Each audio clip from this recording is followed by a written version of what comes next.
Phone پر مسلسل بات، باپ کی ڈانٹ پر بیٹی کی خودکشی۔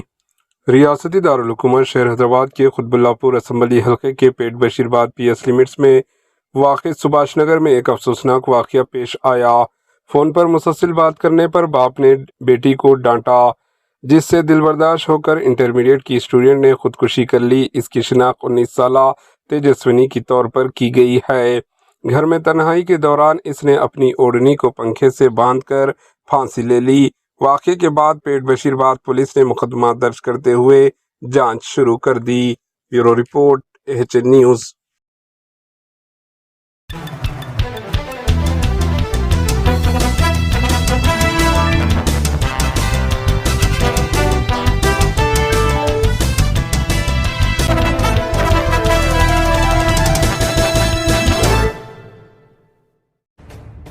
AHN نیوز کے YouTube چینل کو سبسکرائب کریں اور بیل آئیکن کو دبانا نہ بھولیں تاکہ آپ کو ہر نئی آنے والی ویڈیو کا نوٹیفیکیشن بر وقت مل سکے۔